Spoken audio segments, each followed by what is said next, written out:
Chandler Smith will join Farmer Motorsports in the NASCAR Craftsman Truck Series in 2025, and 2311 and Farmer Motorsports will receive their charters from Stewart-Haas Racing.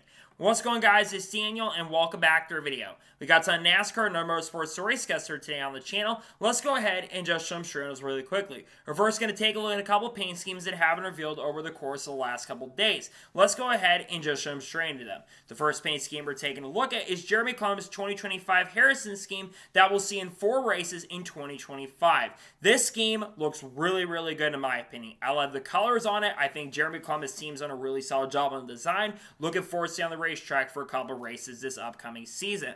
And the final paint scheme we're taking a look at is Todd Gilliland's 2025 Gorillas Pickle scheme that we'll see in 3 races in 2025, including at Chicago. Not much change from 2024. I thought the scheme from last year was okay. I think this one does look okay. We'll see how Todd Gilliland can do in the number 34. The only difference, of course, is the number for next year. I think it does look okay, in my opinion.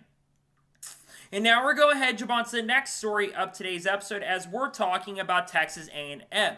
As it was reported by jski.com a couple days ago that apparently Texas A&M paid $160,000 for 2 races of sponsorship for Stewart-Haas Racing at the end of the year. Texas A&M had reportedly paid for Phoenix, I believe also Homestead Miami Speedway, if I'm not mistaken, at the end of this season. I think they paid for one racer, Josh Berry, and the other one for Chase Briscoe. That is not bad sponsorship money, all things considered. It's really good exposure for Texas A&M, and people saw on the racetrack that might be interested in going to college may have seen that and said, hey, I might want to go to college at this point at this college. Very interesting stuff for sure, and kind of crazy to see they spent a ton of money on that, especially when it comes to colleges. You don't usually see colleges spending as much money nowadays on racing, so really cool to see they did that at the end of the year with Stewart-Haas Racing now gone. And now we're going ahead and jump on to the next story of today's episode as we're talking about Jayden Daniels. As it was reported by Adam Stern on Sunday before the Commanders game that Jayden Daniels was wearing a Bubba Walsh 2311 racing jacket going into the game. This is really, really cool to see. Jayden Daniels has been in the NFL for at least a couple years now. I think he might be a rookie. I'm not entirely sure. But Jayden Daniels wearing NASCAR memorabilia, we have seen a lot of it, especially with like old memorabilia and old jackets and all that stuff, where a lot of these athletes would go and wear like old Kyle Busch jackets going into the games. But now you've got a modern jacket. Now, obviously, DoorDash no longer sponsors 2311 Racing, so that jacket is probably from a year old at this point. But I still think it's really cool that Bubba Walsh and NASCAR are getting the exposure here. It's really, really huge for the sport that Jayden Daniels also probably does support Bubba Walsh. He probably is a fan of NASCAR, which is probably why he wore that jacket in the first place. But still, it's really cool to see. I really hope in the future we see NFL players and even MLB players wear like SVG merch at some point. Maybe if Haley Deegan ever comes back, we see merch from her. Maybe from Kyle Larson, Chase Elliott. I want to see more of the modern stuff because I think it's really cool that people like Bubba Walsh are getting the recognition and deserve recognition, in my honest opinion. And now we're going ahead and jump on to the next story of today's episode as we're talking about Motorsports Games. As reported by jski.com a couple days ago, that all NASCAR video games under the Motorsports Games umbrella will be delisted from digital stores in a couple days at the beginning of January. I kind of touched on this story a couple weeks ago when it came out, but yes, it's really true. Motorsports Games will be delisting every single game on the online storefront. Motorsports Games has no longer any interest in anything around NASCAR. They obviously lost the NASCAR license very recently to iRacing. We are expecting the iRacing video game for NASCAR 25 to come out sometime in late 2025. We're thinking Q3 or Q4 is most likely when the game is going to get released. We're still waiting for a trailer, though, to come out, which they probably need to release one here really, really soon. So this doesn't shock and surprise me. I know a lot of people who wanted to play the game still. Trust me, I don't know why people want to play any games from Motorsports Games. Most of those games are not really good anyways, and the company really was really shady at best. It's disappointing for people who had purchased and wanted to get games from online, but at the same time, I'm not really shocked and surprised at this because they don't really have any interest in NASCAR anymore, and it doesn't surprise or shock me to see this, really, in my honest opinion. And now we're going to jump on to the next story of today's episode as we're talking about Sebastian Wheldon. As it was announced a couple days ago on Monday that Sebastian Wheldon will be joining Prema in Formula 4 in 2025. Sebastian Wheldon, for those who don't know, is the son of the late Dan Wheldon. Sebastian, I believe, is around 15 or 16 years of age and has been moving up through the ranks, and I also believe is a development driver for Andretti currently at the moment, and long-term could have an opportunity to go in Andretti in IndyCar or maybe down the road in the next few years or so, could end up in the Formula 1 Cadillac team. Yes, Andretti no longer has name ownership on that, but we know that Cadillac is working with Andretti very closely on that project. It's crazy to see someone who's been around for at least a few years now get the chance and opportunity to race in Formula 4. I think Sebastian Wheldon, especially with him winning karting championships over the last couple of years, I think there's a really good chance and opportunity long-term to get into Formula 1, or maybe if he doesn't continue racing there, go to Prema's IndyCar team. I believe, like I said, he's around 15 or 16 years of age. And I think it's really good to see that he'll get the chance and opportunity to work with Prema in 2025. I think he will be pretty competitive. I think he definitely will be pretty fast. And I think he'll show some really good pace and really strong speed with the Prema organization in 2025. And now we're going to jump on to the next story of today's episode as we're talking about Joe Williams. It was announced last Friday that Joe Williams will be the crew chief for Parker Retzlaff in the NASCAR Xfinity Series in 2025. Parker Retzlaff was announced a couple days ago as well that he will be joining Alpha Prime Racing full-time in 2025, driving the number 4 car. Joe Williams has been an experienced crew chief in the NASCAR Xfinity Series over the course of the last half-decade. He crew chief for Cole Custer when he, of course, won at Auto Club in 2022 or 2023, and he also crew chief for Hailie Deegan in select races in 2022 when she made that start at Las Vegas, and also crew chief for in the early portion of 2024 before unfortunately getting let go around the middle portion of the year. Around that time as well, Hailie Deegan was also fired by AM Racing. I think Joe Williams is a solid crew chief. I don't think he's going to absolutely set the world on fire with Parker Retzlaff this upcoming year, but I think Joe Williams, like I said, was not the problem over at AM Racing. And I think getting a new refreshed look at Alpha Prime Racing, a team that I think has a lot of potential going into this season, I think going over and working with Parker, I think he's going to have a really good chance and opportunity to really gel and excel with this program in 2025. I'm not predicting that Parker Retzlaff is going to make the playoffs, but I think top 20 in the points should be the goal for Parker this upcoming year. Yes, the depth of talent is really strong. You've got people like Sam Mayer, Sheldon Creed, Connor Zilic, Carson Quaffle, Justin Allgaier, Austin Hill, Jesse Love, Christian Eckes, Nick Sanchez, you name it, and Harrison Burton too. We're going to talk about here in just a short little bit going into this series. But I think with Joe Williams working with Parker, I think these two are going to gel pretty solidly this upcoming year, and I do expect that both these people work together extremely well and show some solid pace and some really good speed in the 2025 NASCAR Xfinity Series season. And now we're going to jump on to the next story of today's episode as we're talking about High Limit in the World of Outlaws. As it was reported by Adam Stern, I believe on Monday, that apparently there's been some outside talks and conversations about a merger between High Limit and the World of Outlaws. And according to Adam Stern, a merger one day is not imminent, but it is certainly possible down the road. And Kyle Larson kind of elaborated on this. There's something that's been kind of in the back of their mind going forward. They're not planning to do it at least for 2025 or even 2026, but potentially by the end of the decade, they could potentially merge. High Limit has, of course, been the major competitor in the World of Outlaws. They, of course, do have races on Flow Racing, which we've seen over 100,000 people tune into majority of those High Limit races. And obviously, of course, High Limit has been growing exponentially and really, really quickly. It's kind of like the IndyCar split back in the day where you had the IndyCar car split in the mid-1990s, which and really through the early 2010s. IndyCar really has never recovered. You have a lot of fans who are fans of both series, but then you also have fans who are fans of High Limit and the World of Outlaws. I personally want to see High Limit become a major series. Not saying I want the World of Outlaws to fail, but I think seeing High Limit being a competitor to the World of Outlaws and grow this brand is really, really huge, and it's going to be big for the sport long term, especially for dirt racing. So I really hope this competition can go down long term. I don't want to see a wager. They're, of course, bringing charters into the High Limit series potentially as early as 2025, which I don't think they're going to be the same as like the NASCAR charters, which trust me, we're going to talk about here in a little bit down the road. But I think when it comes to high limit, I think there's definitely some things to watch out for when it comes to that. You keep an eye on this story as time progresses and goes on, and we'll see what happens in regards to potential merger. But I do think down the road there could be a merger coming really soon, and I think it's really interesting, definitely for sure, in my honest opinion. And now we're going ahead and jump on to the next story of today's episode as we're talking about NASCAR Canada. It was announced last Friday that the 2025 NASCAR Canada schedule has been officially revealed. The season is going to kick off on May 18th at Canadian Tire Motorsports Park. Then on May 31st, they'll race at the Autodrome Shadi A. Then on June 21st, they'll race at Sunset Speedway. After that, on June 28th, they'll head to Riverside Speedway. On July 12th, they'll head to Edmonton International Raceway. After that, on July 16th, they'll head to Sutherland, I think Autodrome Sutherland. Then on July 27th, they will race at Calabogie for, I believe, the first time in a very long time. After that, on August 10th, they'll race at Circuit de Trois-Rivières. Then on August 23rd, they'll race at Circuit de Icar. Then on August 31st, they'll race at Canadian Tire Motorsports Park once again. After that, on September 13th, they'll head to Delaware Speedway, and the final race of the season will take place on September 21st at Montmagny Speedway. The most significant race that's not on the schedule for the upcoming season is Toronto. Toronto has been on the Canadian Tire schedule, or basically the Canada schedule, for many, many years. I guess logistics is a big reason for that. I'm not quite sure why, but I think overall you have a very solid schedule.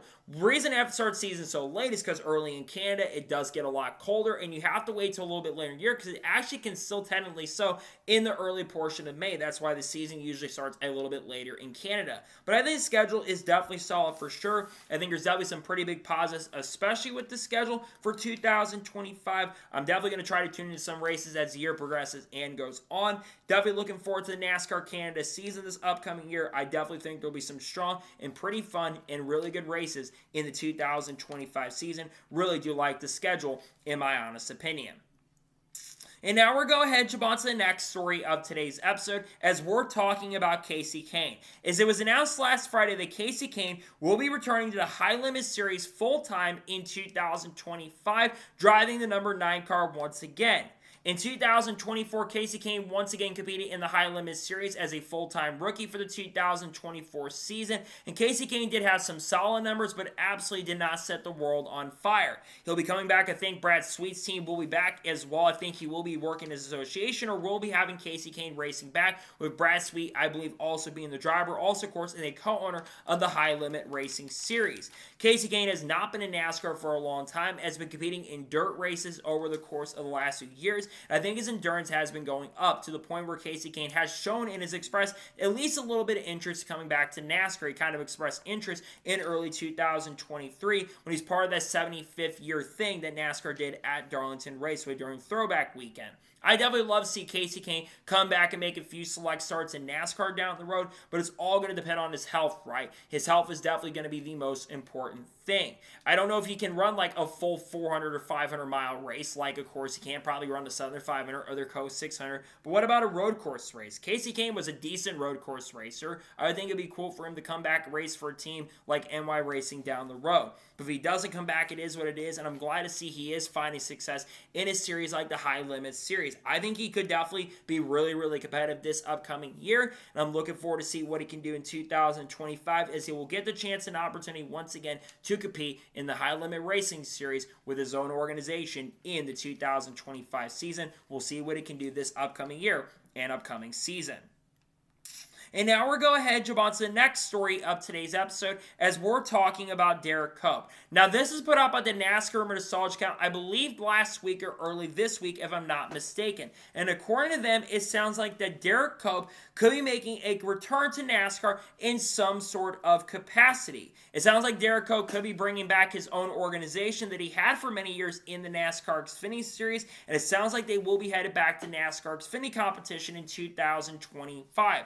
And according to reports, it sounds like Nick Tucker is going to be the driver of that car. Now, many of you are not going to recognize the Nick Tucker name. Nick Tucker actually competed, I believe, in the NASCAR Craftsman Truck Series back in the late 2010s when I was a lot younger individual. I think back in like 2008 or 2009, he made a lot of select starts in Craftsman Truck competition. I also believe he competed in Xfinity Series in the late 2000s as well. Now, Derrike Cope has not been involved in the sport since, I believe, 2021, when Starcom Racing was around and Quinn Houff was the driver. He basically sold off his charter to 2311 Racing, who expanded to a two-car operation for the 2022 season, for Kurt Busch being the driver. Derrike Cope has been competing in the Trans Am Series. I think he's been making a few select starts. He has also had some other drivers get behind the wheel of this car. Now, obviously, the expectations for this team are going to be very, very low.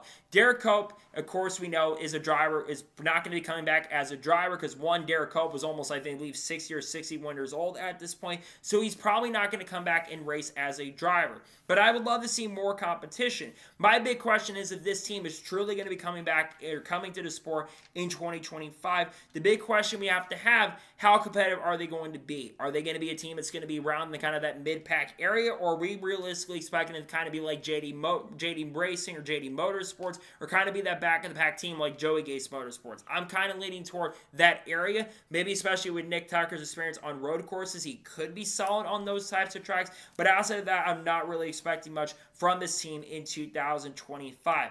Nevertheless, it's good to see that another competitive car will most likely be on the track in 2025, and I really hope this team can be successful in 2025 and can show a lot of competitiveness this upcoming year and upcoming season. And now we're going to head jump on to the next story of today's episode as we're talking about Harrison Burton. Now, Matt Weaver put out a really good article, I believe, on Sportsnet talking about Harrison Burton. Apparently, he did a sit-down interview very recently with Harrison Burton in regards to 2025. Harrison did speak to Matt and says he is super confident he can perform at AM Racing at a really high level. And he's also hoping that if he can be really solid AM Racing down the road, that it could lead him potentially moving back up to the NASCAR Cup Series not too far down the road.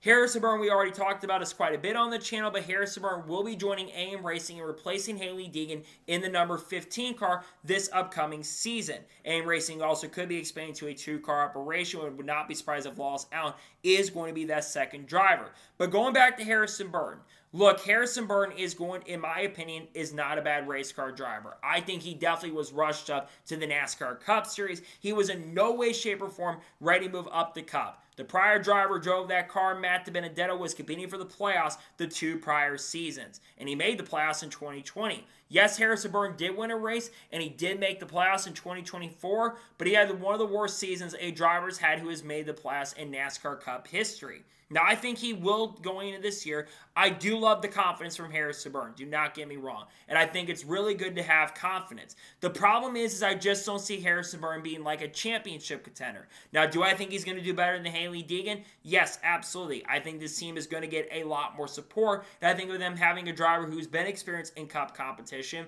and it was a solid driver in Xfinity because back in 2020, he won 4 races with Joe Gibbs Racing. Then, of course, in 2021, he failed to win a race.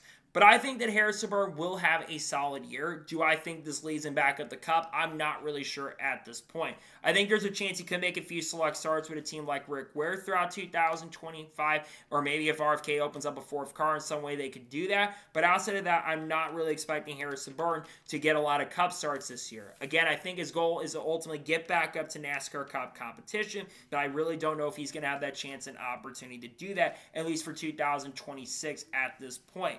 But I really hope Harrison can be competitive. I want to see him do good at AM Racing. I want to see this team succeed. But I just don't have the really high confidence that I feel like that a team is going to need if they're going to be competitive. So I really hope Harrison can do good and prove me wrong this year. But like I said, I'm not really expecting much from him this year. I think there definitely will be some struggles for this team in 2025. We'll see what Harrison could do at AM Racing in 2025.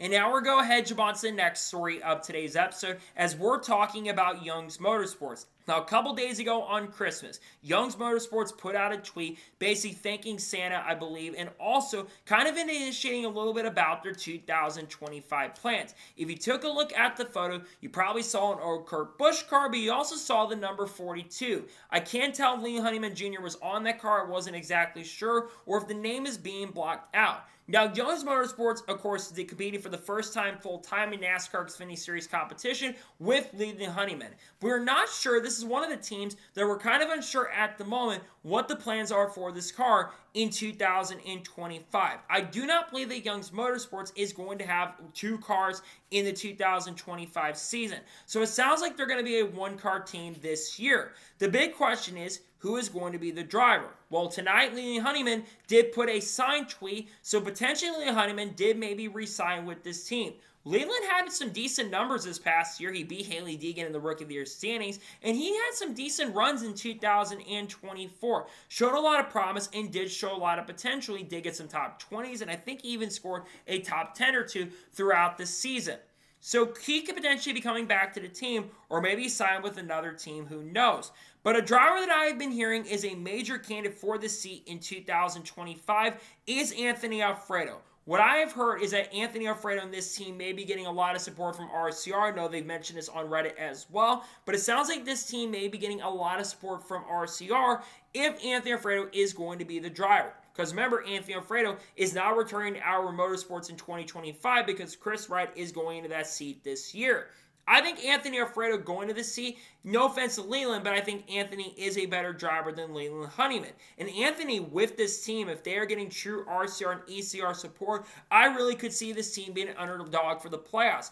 Anthony Alfredo was a borderline playoff contender, and there were races throughout 2024 where his team he was driving for, was very, very competitive and was a playoff caliber team and also won a Dash for Cash race. So I think that if he goes to this team, I think there is a lot of potential. And I think that Anthony can lead this team to a lot of success and potentially maybe even be good at super speedways. And I don't think his team realistically is going to be a massive playoff contender by any stretch of imagination, but I think there's a chance for that. I think that Anthony could have a good year. I think it comes down between Leland and Anthony, who is going to get the seat. I'm leaning toward Alfredo because of the sponsorship he brings. I think he does have something signed. I think it will be with Young's Motorsports in 2025. And now we're going ahead, jump on to the next story of today's episode as we're talking about the number 18. Now, this has been floating around over the course of the last couple days, but I believe Team 54 Updates has associated himself very closely with Ty Gibbs. They've been putting out some very interesting tweets, and it sounds like there is potential possibility of the number 18 Joe Gibbs Racing car potentially making a comeback and return in 2025. And I think this could have something to do with the Campbell sponsorship. NASCAR Nostalgia put out very recently that Chase Briscoe has, of course, been following the Campbell's account on social media, and I believe he's the only driver from Joe Gibbs Racing at this time that has followed Campbell's. And especially with a lot of people thinking that the number 18 could have made a comeback in 2025 with Ty Gibbs. We are not expecting that, by the way, at this point. We do think Ty Gibbs is still going to be having the number 54 for the 2025 season. But Chase Briscoe going to the number 18 would just make a lot of sense. I think him being the number 18, especially with it being the flagship car, it feels really weird for Joe Gibbs to not have the number 18 out. I don't think Chris Bell is going to the 18. I think he's staying in the 20, and they've already released paint schemes for Bell in the 20, so that wouldn't make any sense. And I believe they've already released paint schemes for Denny Hamlin this year. I could be wrong on that, but I think there's been a paint scheme or two out there for Hamlin, so I don't think Hamlin's going. The only one that makes sense to me is Chase Briscoe, unless it's Martin Truex Jr. Martin Truex Jr. is supposed to be running in the Daytona 500 in 2025. We know that Joe Gibbs is trying to field a car for him, so I'd have to think it might be for Martin Truex Jr. We know Joe is really trying to help out. Maybe he's going to go to Legacy and convince him on that front. Who knows at this point? But I really hope the 18 does come back, and this could down the road be a number for Kyle Busch. We know Kyle Busch, of course, is probably not going to be back with RCR. Well, I'm not going to say that, but there is a chance Kyle Busch could leave RCR at the end of the year, and I think there's a good chance Kyle Busch could end up in the seat in 2026. Nonetheless, it's really interesting to see that the number 18 might be making a comeback here in 2025. It's unknown at this time who will be the driver of that number 18 for Joe Gibbs. It seems like someone was trying to buy it up for this year. That's why Joe Gibbs looks like they might be bringing it back. But it's been weird not seeing the number 18 M&M's car on the track, and it's weird not seeing the number 18, which had a lot of association with Joe Gibbs, on the racetrack in the NASCAR Cup Series. Of course, they're basically every single week in Xfinity competition, and they're going to be back with William Sawalich in 2025 in Xfinity, but I think they need to be on the track, and I really hope they are making a comeback and coming back in NASCAR Cup competition in 2025. And now we're going ahead, jump on to the next story of today's episode as we're talking about NY Racing. As it was announced last Saturday that NY Racing will attempt the 2025 Daytona 500 with the number 44 car. NY Racing, of course, has been expected to run the Daytona 500 for 2025. Jay Guy did confirm that on NASCAR Sirius XM NASCAR Radio. Now, the big question is going to be who is going to be the driver. There was a lot of speculation for a couple hours, and then late on last Saturday, they officially confirmed that J.J. Yeley, as expected, will be the driver of the number 44 car for NY Racing in the 2025 Daytona 500. Now, NY Racing, of course, will have to qualify their way into the Daytona 500, and they're going to have a pretty solid driver in J.J. Yeley. J.J. Yeley has been a long-term veteran of the sport for many, many years. He's been competing in NASCAR competition all the way back to 2004. And I know at the beginning of his career, he wasn't that great, of course, with Joe Gibbs Racing, but he was clearly not ready to make that jump up at the time. As a driver, he has shown so much improvement and so much progress, and he's been a really good veteran in NASCAR over the course of the last couple years. So I really think that J.J. Yeley is going to have a decent chance and opportunity, especially if this team is going to have ECR stuff. As we also are getting closer to Daytona 500, around 50 days away from that, we need to kind of start talking about who could be some drivers running the Daytona 500 that have not been announced. We do think there is going to be a third Legacy Motor Club car. This could be Jimmy Johnson's seat for the Daytona 500, but this also could potentially be a seat for Martin Truex Jr. if they can't get the third seat set up or the fourth car for 2311, because there's a chance that 2311 could run a fourth car, could do maybe Carl Edwards as well, who knows. There's also mention of some other teams. MBM, of course, is going to be running the Daytona 500. The money, I believe Team Amervent is expected to run the Daytona 500 as well. I'm thinking Jeff Burton is most likely going to be the driver of that car. There also could be some other drivers that have not been announced at this point. I also did see maybe the Helio Castroneves, his name was mentioned in MBM's post, which I think would be very interesting if it ended up being true. Nonetheless, it's really good to see that NY Racing is showing up at the 2025 Daytona 500, and I really hope and pray they can be competitive enough to have a chance and opportunity to make the Daytona 500 in 2025.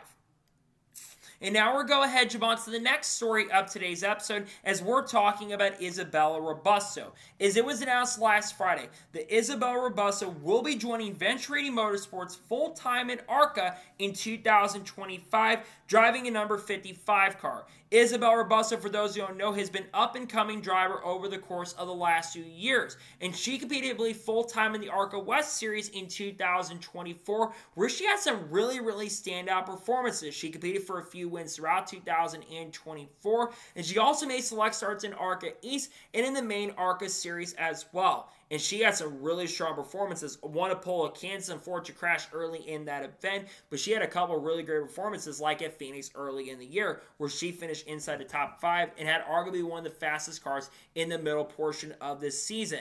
Going to 2025, she is one of the favorites already to win the championship. We have seen some female drivers come up, and a lot of the female drivers have not been successful, like Haley Deegan, unfortunately, like Tody Breidinger, like Natalie Decker. But I think of all the female drivers we've seen come into NASCAR, Isabella Robusto is a driver that I feel like has a lot of potential. Not only has she won a lot of late model races across the country over the years, but she's shown a lot of potential. And I feel like she deserves a chance and opportunity at this team.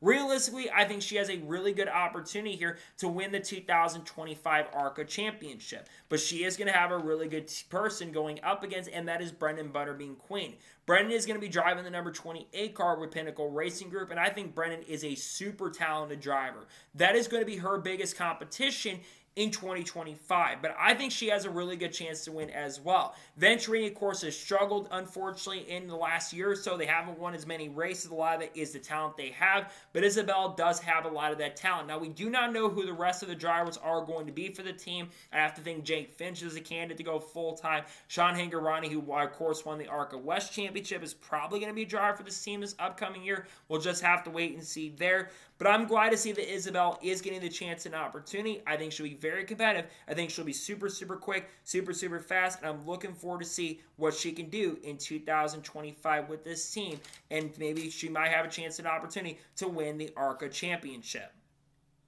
And now we're going ahead and jump on to the next story of today's episode as we're talking about the NASCAR playoffs. Now, it was reported, I think, a couple days ago, right before Christmas, and it was talked about, but apparently something from Steve O'Donnell. We'll talk about him a lot throughout this episode as well. But here's what Steve O'Donnell said about the NASCAR playoffs in regards to potential changes. We'll look at different ideas and tweaks, but we won't do it unless we feel like it's for the best interest in the sport. We have heard Steve Phelps say things like this over the years. There has been a massive talk and conversation surrounding the NASCAR playoffs over the course of the last couple months.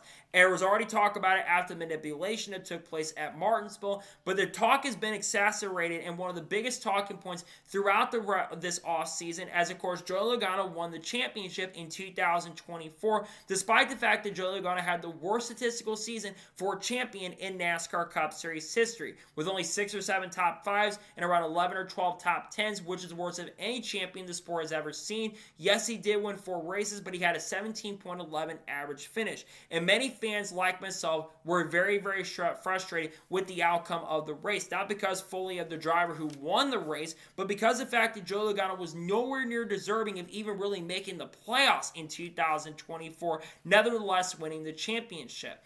I have been saying this on this channel over the course of the last couple months.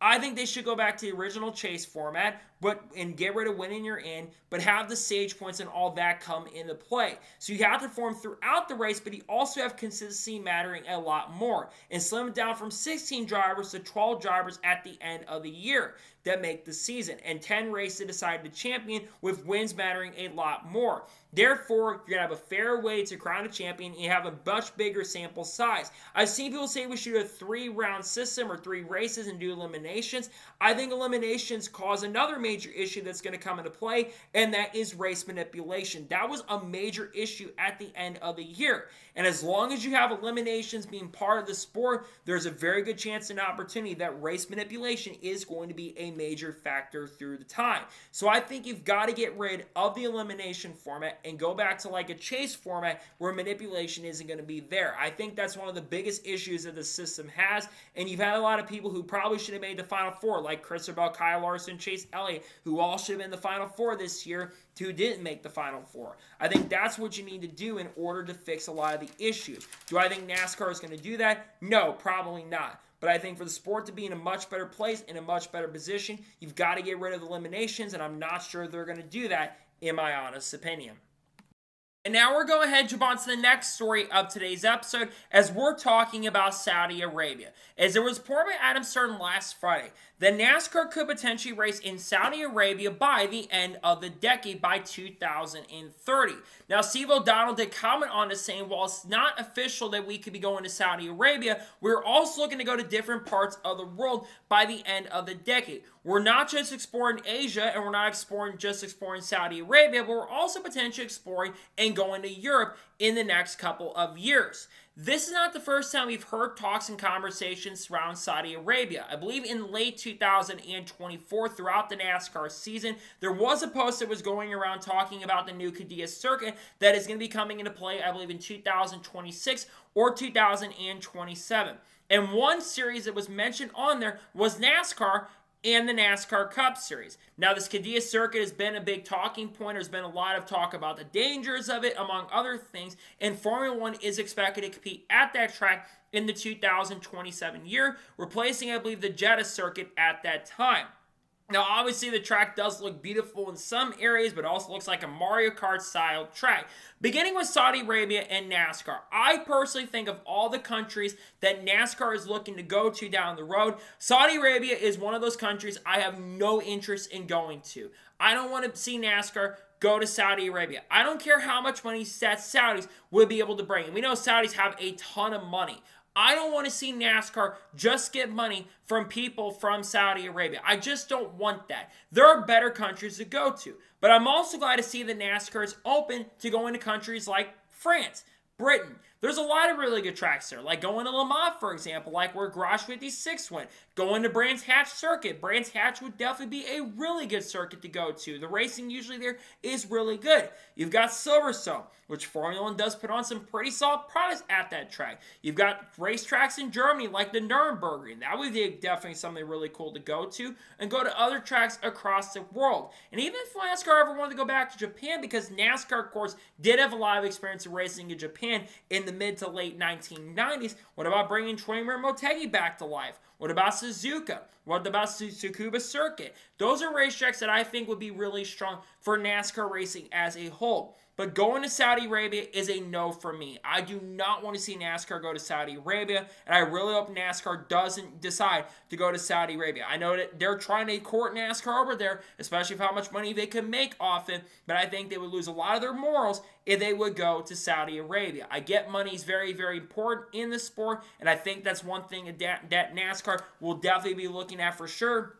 But again, one area of the world that I do not want to see NASCAR go to is Saudi Arabia, and I am super, super worried they're going to go to Saudi Arabia down the road. I really hope it doesn't happen, but there's probably sometime in my lifetime they'll probably be going to the Middle East, and I don't want that to happen down the road, in my honest opinion. And now we're going ahead and jump on to the next story of today's episode as we're talking about San Diego. Now this, of course, comes from the same expert around Saudi Arabia. It was reported by Adam Stern late Friday afternoon that Steve O'Donnell says, "We are certainly interested in California and the Southern California market, and that will be the focus, but there's nothing to confirm at this time." There has been a lot of talk and conversation over the course of the last couple months about the future of street course racing in NASCAR, and NASCAR trying to find a race in the Southern California market. Currently at the moment, Auto Club is not ready to go for 2025 and will definitely not be ready for 2026 as progress has stopped. And remember, NASCAR will not be racing at the Los Angeles Coliseum in 2025. They'll be racing at Bowman Gray in about a month from now. And they need to find an area to be in the Southern California market. A couple months ago, it was reported by Adam Stern there was a lot of chatter around the future of street course races, and San Diego has been the number one city that has been mentioned as a possibility of owning a street course date. It sounds like with Chicago's future being uncertain past 2025 and very likely 2025 being the final year, unless, of course, they do extend the contract for the Chicago street course race, it does sound like the Chicago will not be potentially hosting a street course day for 2026. The fact that this is now not the first, but the second time it's been mentioned over the course of the last couple months tells you they are in advanced talks to get a race done for 2026. It also does need to be known that NASCAR tried to get a race at Long Beach in the middle portion of this year, but that never ended up happening, and basically Jerry Forsythe, who owned half of the race, bought the rest of it from the Koviski family, and then of course Team Penske very recently, in the Penske Entertainment Group, has very recently bought the full share of it. Now, could NASCAR potentially race at Long Beach down the road? That is certainly a possibility, but at this moment and this time, I don't think that's going to happen. The Southern California market is one of the biggest markets that the NASCAR has, and a lot of people that are from that area do like racing there. So I think a race in San Diego definitely makes a lot of sense, and I think there's a really good chance of possibility in the next couple months that they could announce a race down there. I think there's a very good chance it will get announced, and I think there's a really realistic possibility that a race at Chicago probably isn't going to happen. Now, unfortunately, I don't think Chicagoland will come in and replace it, unfortunately, though I think Chicagoland deserves to be back on the NASCAR Cup Series schedule. But you don't want to flood the schedule with so many mile and a half, and I think a street course race being on the schedule does make a ton of sense. So I think this very realistically is going to happen down the road, and I think you'll see an announcement for this in the future, especially as we get a lot closer to things happening. I think there's a very good chance you'll see a race at San Diego in the coming months, and I think it will happen probably in 2026. And now we're going ahead and jump on to the next story of today's episode as we're talking about Zane Smith. Now, there has been a lot of talk and conversation surrounding Zane Smith over the course of the last couple months. Because remember, Zane Smith will not be returning to Trackhouse Racing and be part of the Trackhouse Racing family in 2025. He will be replaced by Shane Van Gisbergen as part of that family, who of course will move up to a third full-time Trackhouse Racing seat for the 2025 season, driving number 88. 38 car, and the crew chief for Zane Smith in 2024 will be the crew chief for SVG in 2025. There's been a lot of talk and speculation on the future of where Zane Smith could end up going to in 2025. Well, for the last couple months, it has been expected that Zane Smith is going to join Front Row Motorsports for 2025. And a couple days ago on Christmas, in the middle of the afternoon, Zane Smith put out the signed pen tweet indicating that he has signed his contract for 2025. We believe in the coming months, in the coming weeks especially, that it's going to be officially confirmed and announced that Zane Smith will be going to Front Row Motorsports in 2025. And I do expect the number that he is going to end up driving is, of course, the number 38 car. The number 38, of course, is still available. Noah Gragson, who could have driven number 38, is going to drive the number 4 car for this team in 2025, as there's been paint schemes that have been being released. And we know Todd Gillen is going to the number 34 car this upcoming year. Zane Smith is joining a team that's really building itself up on their NASCAR Cup Series side. You got 3 really young and really talented race car drivers there. You got Noah Gragson, who showed a lot of really good stuff with Stewart-Haas Racing in 2024, had one of the biggest bounce back years from 2023 going into 2024. Then, of course, you did have Todd Gillen, who had a really big breakout year in a way in 2024, where he competed for the top 20 in standings for a majority of the season. Didn't win any polls, but he was up front a lot more and was a borderline playoff contender in the early portion of the season. And now you've got Zane Smith. And yes, the beginning of 2024 was not really good for Zane, but the second half of this year for Zane Smith was really, really strong, and he showed a lot of great pace and speed. And I think that Zane Smith was one of the better guys in the second half of the year. There were a few races in the second half of 2024 where Zane Smith was a legitimate contender for the win. And he had some top 10s and had more top 20s in the second half of the year. And around a 14.8 to 15 place average finish, and was at times around the same competition level as Carson Hocevar, who was really good throughout the whole entire year. I think Zane Smith being at Front Row Motorsports is a really huge deal for him, and I think he's going to be competitive because he's been with this team in the past. Remember, he drove for Front Row Motorsports just a couple years ago in the Craftsman Truck Series, and in 2022, he also went on to win the Truck Series title with Chris Lawson being the crew chief, who is, of course, going to be the crew chief for Todd Gillen in 2025. I thought Chris, of course, is going to be the crew chief for Zane Smith this year. My question is, who will be the crew chief for Zane Smith? I'd have to think Ryan Burgundy, right? That would be the only thing that makes sense. Ryan Burgundy worked really, really well with Todd Gillen, and I think Ryan will gel very together, really worked well, and do really great things with Zane Smith in 2025. Overall, I think Zane Smith going to Front Row makes a lot of sense at this point. And especially now with the charter being approved from Stewart-Haas Racing to go to this program in 2025, I really think Zane has a really strong chance and a really great opportunity to be super, super strong and super competitive. And I think that Zane Smith will be fast enough to be one of the strongest drivers in the 2025 year. Now, realistically, I don't think Zane Smith's going to make the playoffs in 2025. I just think the caliber of competition going into this year is really strong.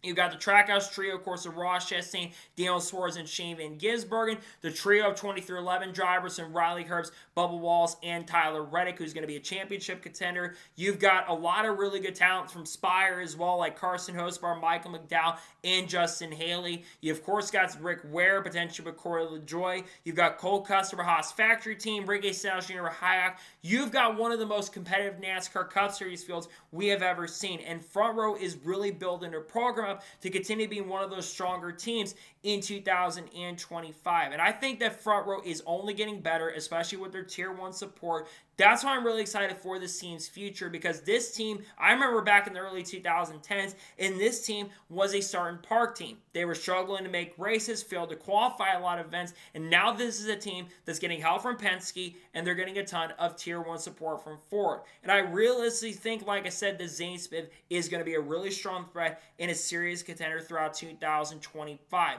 I don't exactly know when the announcement is going to happen for Zane Smith to go to this team in 2025, but I'm excited for Zane and looking forward to see what he can do with this team and program in the 2025 season. Excited to see what he can do in 2025 with Front Row. And now we're going ahead and jump on to the first of two major stories in today's episode as we're talking about Chandler Smith. As it was shockingly announced on Friday afternoon that Chandler Smith will join Farmer Motorsports in the NASCAR Craftsman Truck Series in 2025. Now the number has not been confirmed, but this team will expand to 2 full-time trucks in 2025. He will join Lane Riggs, who will of course drive the number 38 truck for 2025. All the other details for Chandler will be revealed at a later date. Now, this absolutely came out of nowhere. I know there was some talk and conversation early in the middle of this summer about Chandler Smith being the candidate for the third Cup Series seat at Farmer Motorsports for 2025. He was in the running for the third seat, the number 38, but those talks unfortunately died down in the middle portion of the year for the Cup side of things. However, he is going back down to truck competition. Remember, it was announced a couple weeks ago and confirmed after months and months of speculation that he would not be returning to Gibbs Racing for 2025. And there was a realistic possibility that Chandler Smith was not going to be racing in NASCAR at all in 2025 and could have been working for his dad's construction company.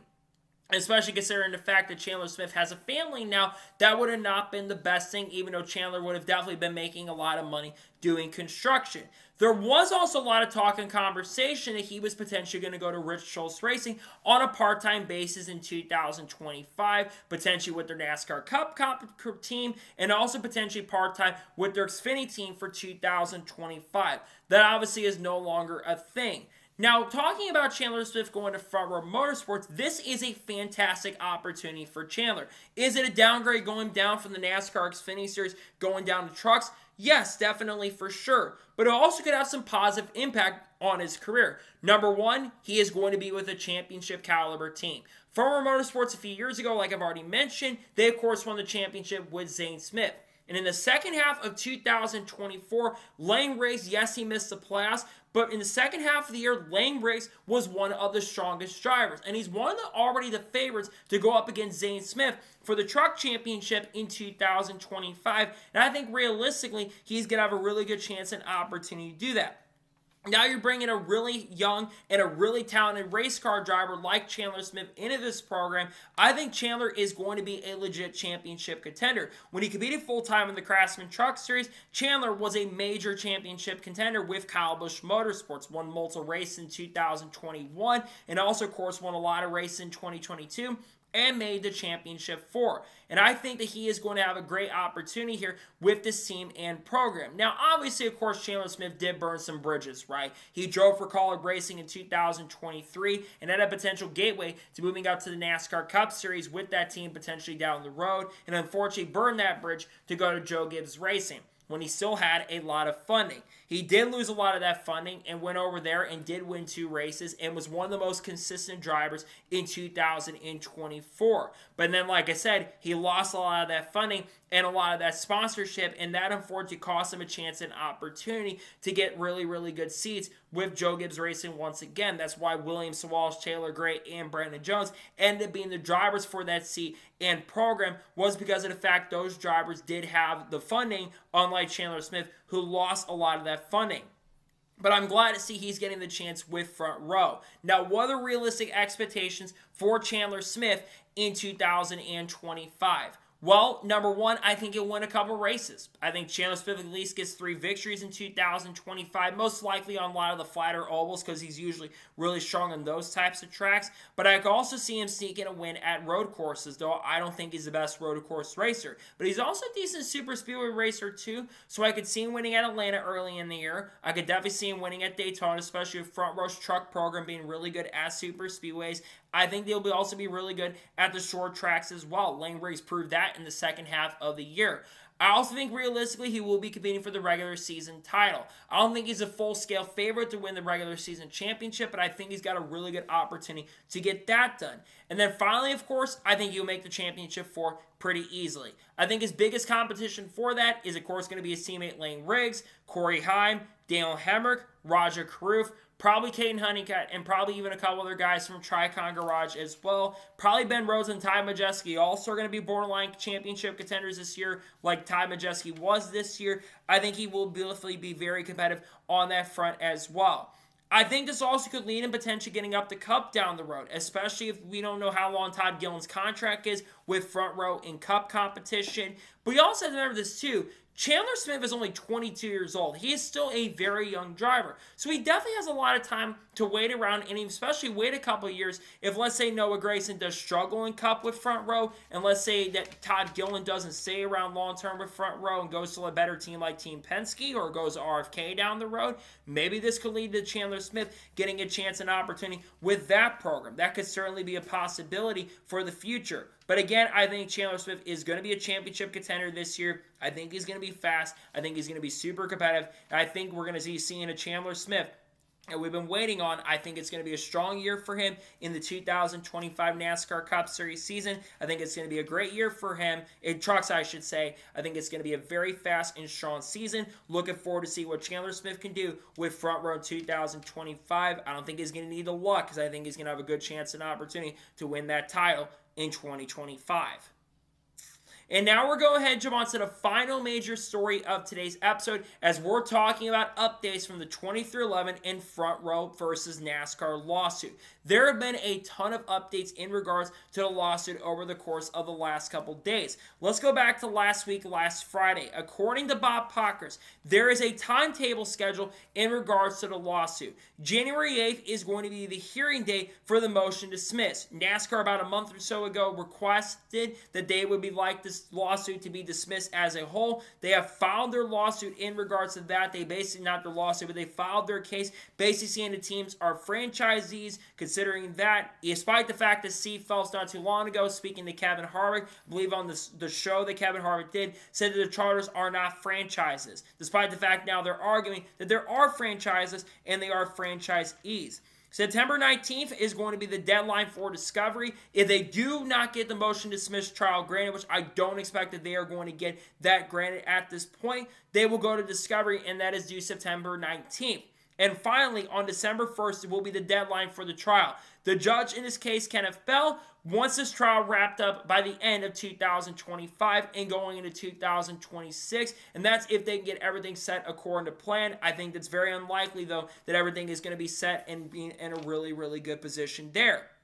And now we've been waiting for the other thing, and we talked about this on the channel a couple days ago, I believe back on Monday, but according to, and it was announced as well, that there will be no delay on enforcing requirement that NASCAR approve the charter transfer to Front Row Motorsports. Now at the time, 2311 also had to go request their own preliminary injunction so they could have their third charter. They were wanting this preliminary injunction, and NASCAR, of course, was wanting to delay that, and they had appealed that because a judge had granted the preliminary injunction above 2311 and Front Row Motorsports.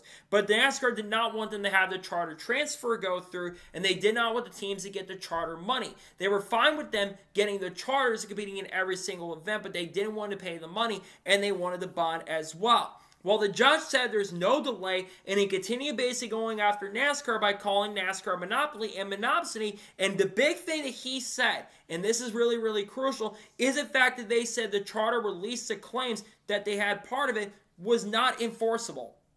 The judge said, that being Kenneth Bell, said that the release of race claims that they had part of it where the lawsuit has to basically be dismissed is not enforceable in the court of law, and that it actually might be downright illegal for NASCAR to enforce that because they get put into a catch-22. Despite the fact that NASCAR says you can't sue us, you have to agree to our terms, but you can't sue us. The judge basically said, no, you can't do that. That doesn't make any sense. Then, of course, NASCAR then released their motion to dismiss, and they want that dismissed by January 8th. The hearing will take place in the next couple of weeks. But then there's been a big question about the 2311 side of things. Well, earlier today, it was announced from the judge, and basically the court did agree to this, and the judge agreed to this as well. The judge has basically agreed and okayed the formal agreement for the 2311 racing charter. NASCAR is not going to deny that at this point as an olive branch. In terms of that, when it comes to the motion to dismiss motion for that, basically 2311 cannot use that in their case against NASCAR, and they're basically okay with not using that against, giving a little bit of a slight win to NASCAR.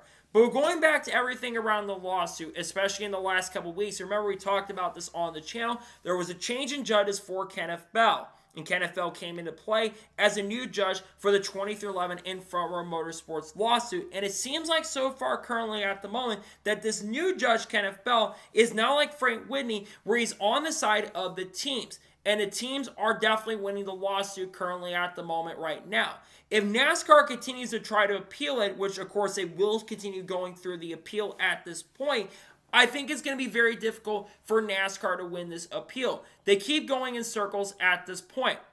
Obviously, the goal of this lawsuit is they want to get eventually discovery. NASCAR saying that they're going to suffer irreparable harm, I don't think is really true at all in my opinion. And the big thing for me when I look at this is that the teams have the upper hand currently at the moment. And for the first time since all this charter negotiations and the lawsuits been happening, the teams have been the ones that have been winning the lawsuit a lot more. And the big thing is they want to change the sport for the better. They want more money coming in for the teams. They want a little more governance in power. They want to be able to make more changes. But one thing that NASCAR doesn't want to do and why they feel like they're going to suffer irreparable harm, they don't want to open their books. That's the last thing they want to do. And to me, because there's been some shady stuff that NASCAR has probably done, they do not want to reveal out to the public. That's one of the reasons why they want to dismiss this lawsuit as a whole. Now, at this point, if you're in NASCAR's position, when it comes to the lawsuit, do you want to go to a settlement at this point? I don't know. It seems like at the moment that a settlement is not on the table for any of the sides, and it seems like 2311 is not backing down on their front, but NASCAR also is not backing down. I think both sides are going to be entrenched throughout 2025, and I think you're going to see a lot of back and forth that is going to happen throughout the remainder of this lawsuit. At this point, like I said, I think 2311 and Front Row have the upper hand advantage at this point. I think especially Michael Jordan having a lot of money and the judge setting a lot more closer to the teams at this point, the teams do have the upper hand advantage. Now, NASCAR can present some evidence on their side down the road, which they could have a chance to gain back that end advantage of the lawsuit. At this point, though, I think that we're eventually going to get to a point where this is going to get to a settlement. I think there's a really good chance that they won't even reach trial at this point, and the teams are going to have a really good chance to get that done and get what they want. NASCAR could also go back to the negotiating table and get back to the charter stuff. And the other big question we ask is, will other teams potentially join the lawsuit? Will a team like Gibbs Racing join the lawsuit, who obviously was very frustrated and basically called NASCAR at this point a communist regime? Could we see a team like Hendrick Motorsports, where Rick Hendrick said he was kind of tired of negotiating and all that stuff? Could we see him join the lawsuit? Could we see Roger Penske join the lawsuit down the road? Probably not, because they're bringing charters into IndyCar, so probably not going to see him join. But what about teams like Legacy Motor Club? I'm probably not going to see RFK or Trackhouse, but what other teams could join the lawsuit? That's going to be the interesting thing. But the big thing to come out of this is the fact they get all their charters for next year, and they'll get to compete as charter teams in 2025. It's a huge win for them. It's a massive deal for 2311 and Front Row to have their charters for the upcoming year and the upcoming season, and they're not basically going to lose anything at this point. They're not going to have all the bond, and again, they will appeal, and I'd have to think a decision will be coming on that very, very soon. We don't have an official documentation on that. But the next potential time we'll be talking about this lawsuit on the channel is most likely when that appeal is going to happen on January the 8th. We'll keep an eye on this updates as the lawsuit progresses and goes on. But I think there's a lot of wins for the teams at this moment. And I think it's going to be much more difficult for NASCAR to win at this point unless they can present the evidence that will help them in the lawsuit going forward into the not-so-distant future.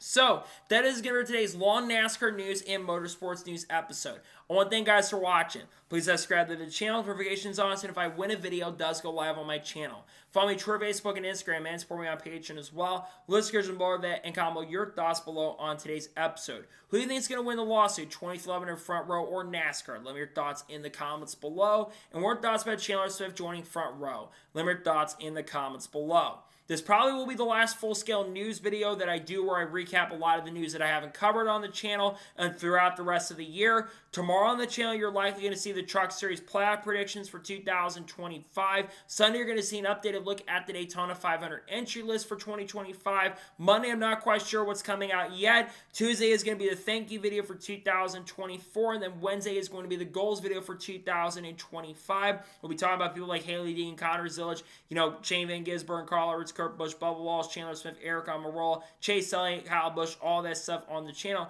as we close out the remainder of 2024. So anyways, like I said, I want to thank you guys for watching today's episode, and I'll see you guys next time for more great, awesome NASCAR content and other motorsports content on the channel like this. Take care, buddy.